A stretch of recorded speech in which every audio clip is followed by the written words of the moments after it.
Hey, everybody, and welcome to the Arm Coach Podcast, episode number 10.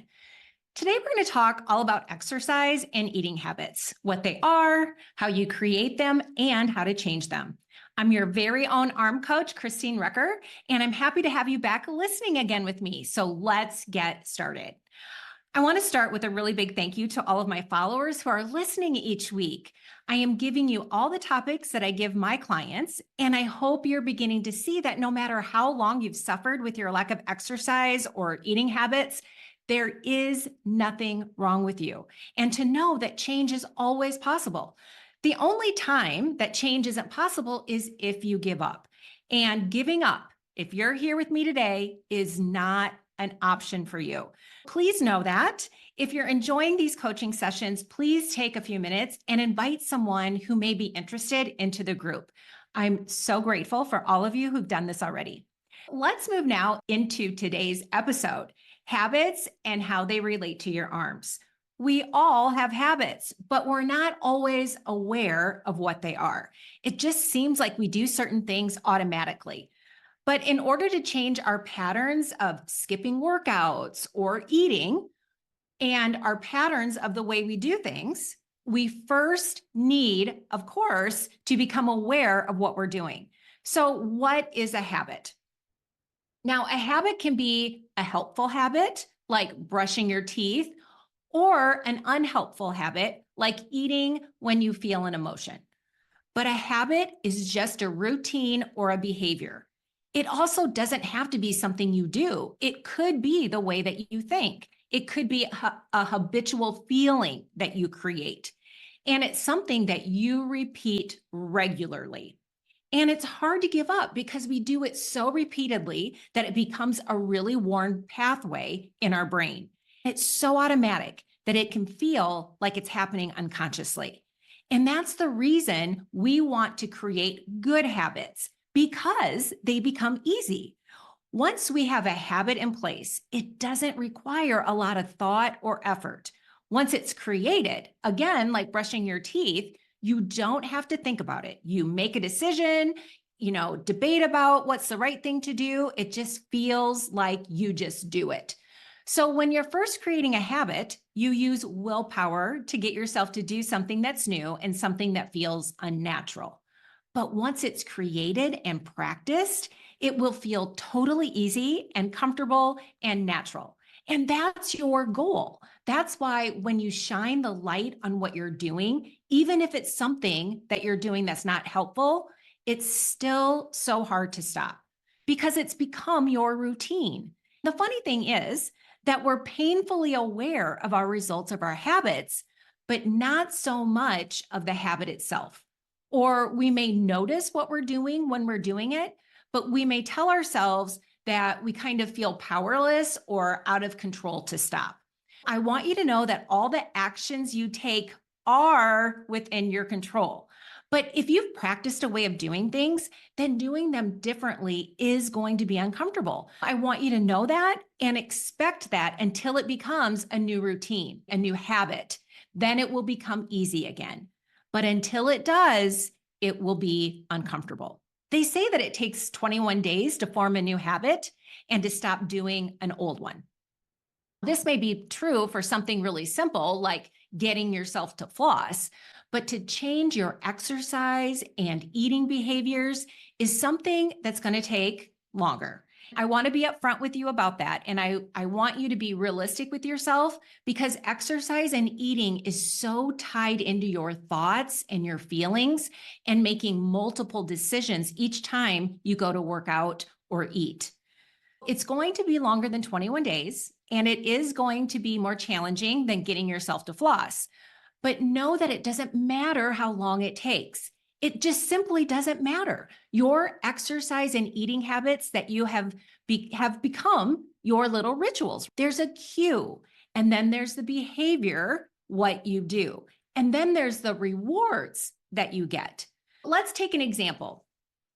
You go to the movies and you automatically buy a large popcorn or buttered popcorn, and then you eat it while you're watching the movie. You don't even have to think about what you're doing. You don't make a decision about each bite you take. You just do it automatically because that's your habit. It tastes good. So part of your brain that's wired for rewards is satisfied.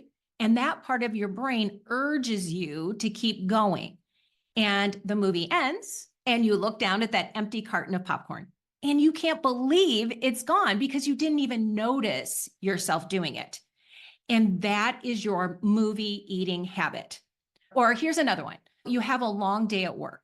So you come home and you automatically plop on the couch, pick up your phone, and order a pizza. Your thought, what leads up to that is your thought, of course. Your thought is, I'm too tired to cook. And your feeling might be something like giving in, defeated. So the action that you take is you sit on the couch and order the pizza. And the result you have is maybe less energy, less motivation, and not as great of health. If you do it all the time, some extra weight on your arms. That whole thing put together is your after work, no exercise, and eating habit. Or let's say you decide it would be really good for you if you took your lunch to work a few days a week. But on the weekend, you're in the habit of vegging out totally. No grocery shopping, not having food available. So on Monday morning, there's nothing in the house and you end up in your old habit of grabbing a burger for lunch.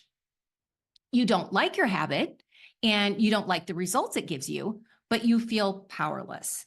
Now, here's a thinking habit. You have a friendship, an exercise or walking partner, and maybe she's moving away and you feel a real natural loss. But on top of that natural expected pain, you're thinking something like, I can't handle this. So that extra optional thought creates a feeling of panic or fear. And maybe your habit is that you skip exercise or turn to TV or to food to feel better. Your result is extra weight, but you don't know how to stop the cycle. And you may do this for the slightest emotional changes that you feel when you feel afraid of something or worried about something or lonely or angry or even happy. Many people skip workouts or eat emotionally even when there's good things happening in their life because they've just developed the habit of skipping workouts or eating when they feel a strong emotion, even if it's positive. Now, you may have created these emotional habits where the cue is that you feel that strong emotion and then you run from it. That's the habit. In our life, we're going to have many experiences and many thoughts about those experiences. And then, of course, we'll have many feelings. But if we always distract ourselves or eat to dim the feeling, then we're always going to be struggling with our bodies.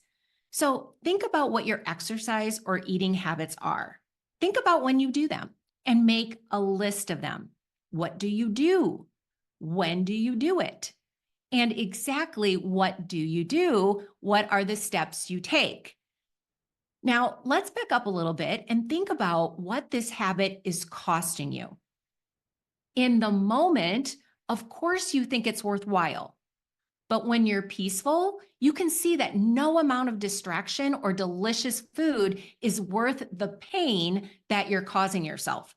So the goal is that you want to feel good when you think about doing what your habit is.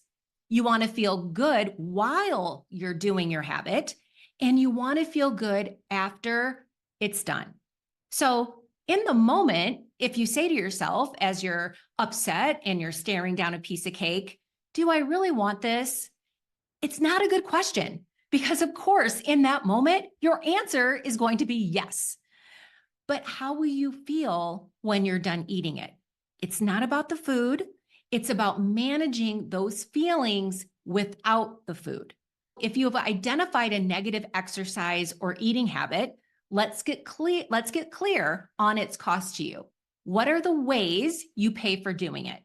I want you to list them and get really, really clear with yourself. Of course, yes, you will have extra weight if your habit is eating past hunger, or flab on your arms if you don't lift weights. You're also going to have some damage to your self-esteem. your clothes won't fit, your whole self-image changes. And what happens then is that bleeds into other parts of your life. You begin to think of yourself as less than intelligent, less than competent, which is not true. But that's what happens when that habit will bleed into the rest of your life. So it's not just exercise and eating. And think about what are the ways that you would benefit from stopping this habit and adding a new habit. You would feel proud. You'd feel stronger. You'd feel more confident. And that too would do the exact same thing that a negative habit would do, which is it would bleed into the other areas of your life, but in a really good way. To start this plan of dropping a bad habit, I want you to pick just one. Now, you either can pick the easiest, that will give you the quickest results, and then move on to something harder because you'll improve your confidence. Or you could just choose the biggest, most painful habit first. And here's why you might choose to do that. If you choose the biggest habit first and you stick with it, then you're going to get the biggest reward, the biggest relief, the biggest improvement. That will motivate you to keep going and give you confidence that you could do this. There's no right way to do it. It's whatever way feels best to you. The most important thing is that you're starting. I want you to think of the urges to do your skipping exercise and eating habits as loops in your brain. Notice them, notice and know that they're just signals from your brain to keep you safe unnecessarily. They have no real meaning, and they're definitely not in the best interest of you, of the real you, the you that wants the best for yourself. And then you will just dismiss them. And here's how. I want you to think about what I call the step laddering exercise. Think of your habit. Maybe you head right to the cookies when you're tired or upset. I want you to list all the steps you take when you do your eating habit. So something happens in your world and you think something about it. You create feelings that are upsetting to you. You walk into the kitchen and then you take the food that your body doesn't need at that moment. You take it out of the fridge or out of the cabinets. You open the food. You may sit down or maybe you stand and you start eating. You finish one cookie, you reach for another and another and another. Those are the steps of your habit. What I want you to know is that even if you are already started on doing your routine, this pattern, this habit, you can stop at any time. Imagine that you're on a ladder and each rung of the ladder is a different action. At any point in this habit, you can stop. You can make a U-turn. It's never too late. Now, the harmful co-habit here is when you say to yourself, well, I've already started. I may as well keep going. I'll start fresh tomorrow. If you eliminate that sentence from your mind, and what I mean by that is simply notice it and stop responding to it. It's not an order. It's just an old habitual thought in your mind that you've already started. You may as well keep going. If you stop responding to that sentence in your mind, you can stop at any time on that ladder of thoughts. And then each time going forward, you'll be able to stop sooner until you catch yourself before you begin.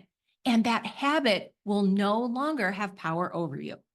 If you get the urge to do laundry when you scheduled your workout or eat something that isn't helpful to you, then picture yourself about to start climbing that step ladder of steps to your habit. You don't have to go there, and you could stop at any moment and climb down. And every time you stop sooner is a victory. Once you experience the thrill of knowing that you're in control of yourself, the next time will get easier and easier. What's hard to do while you're making these habit change will become easy to do. And while you're doing it and it's challenging, that doesn't mean it's bad. Hard does not mean bad. And hard in this case is very temporary. You can do this. Pick the one thing that you'll work on and let me know how you're doing. Do not let yourself go into overwhelm about how many habits you have that you want to change. It doesn't matter. All that matters is that you're becoming more and more aware of what's working for you and what's not. So just pick one thing and focus on that one thing. That's all for today on this topic, but habits are a really big subject, so we're going to return to this many times. And I want to hear about your progress, and I want to hear your questions. My email is Christine@christinerucker.com. So send me a message, and I'll see you all next week.